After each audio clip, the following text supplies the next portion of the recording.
General relativity models the macro-scale universe as a continuous topological manifold. Gravity operates simply as the geometric curvature of this smooth surface. At the microscopic scale, the Standard Model and Nuclear Shell Model describe a different reality.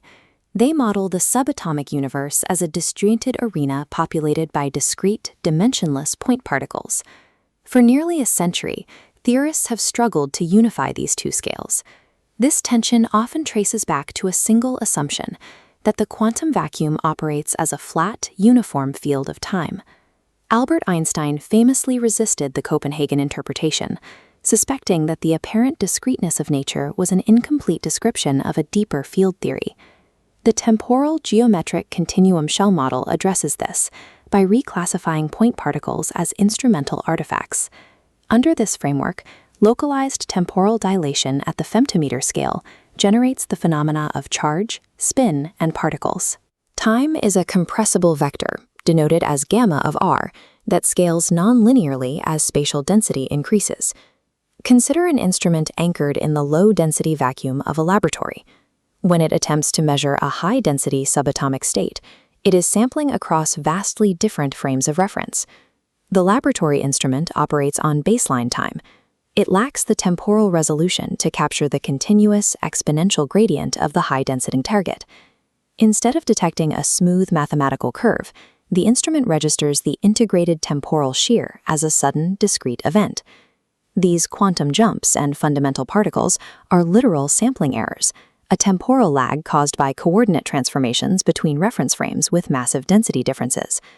Standard general relativity defines the invariant spacetime interval using the metric tensor, g mu nu. The TGCSM modifies this by substituting the temporal compression metric directly into the time-time component of a spherically symmetric metric.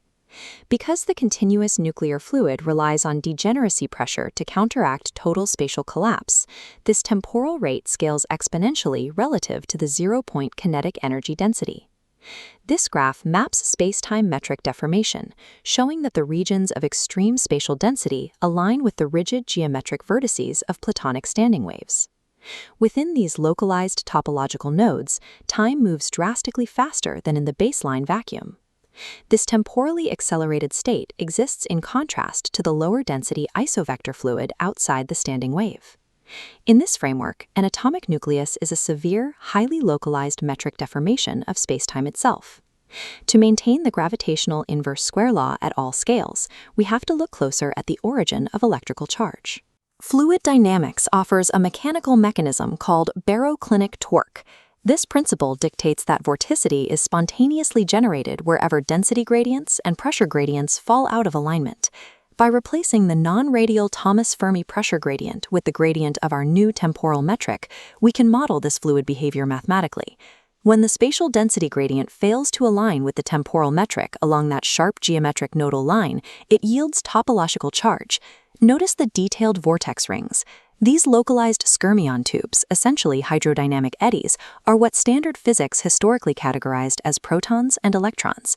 The impulse of electrical force is the physical strain of temporal torsion attempting to cross a boundary between differing densities of time. This framework provides a direct solution to a major structural breakdown, the high-confidence W boson mass discrepancy identified by the CDF2 collaboration. If fundamental particles are not rigid points, then mass cannot be an intrinsic, hard-coded property. Mass emerges as a representation of the hydrodynamic energy required to maintain geometric torsion within a continuous temporal field. Standard physics calculates the effective mass of a vector resonance using a classical flat Euclidean space integral, but there's a mathematical blind spot. The Standard Model implicitly assumes a uniform temporal field, where gamma of r equals 1 across the entire microscopic space.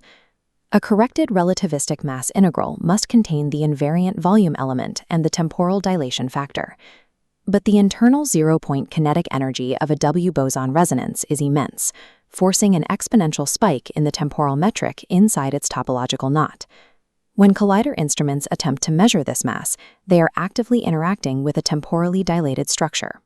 The localized temporal shear drastically amplifies the hydrodynamic energy required to sustain the vortex against the vacuum.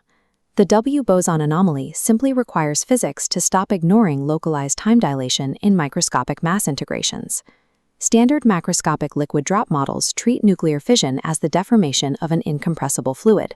They struggle to explain asymmetric fission, such as uranium-235 splitting into unequal mass fragments of 95 and 140.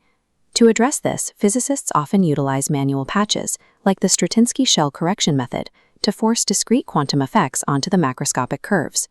The TGCSM offers an alternative solution, topological cleavage, a process driven entirely by temporal energy minimization. As a heavy actinide elongates, the spatial deformation forces the internal temporal metric out of its optimal spherical resonance, producing a severe temporal pressure peak. At the critical parity-breaking moment, intense degeneracy pressure forces the fluid into an asymmetrical, pear-shaped octopole standing wave. This rendering displays a literal topological fault line. As seen here at the central rupture point, the local temporal gradient violently misaligns with fluid tension, causing the nucleus to rupture. The specific mass yields of the daughter fragments result from a phase space attractor pulling the fluid into simpler, stable polyhedral geometries. Asymmetric fission occurs as the physical system seeks the lowest possible integration of gamma of R to mitigate temporal shear.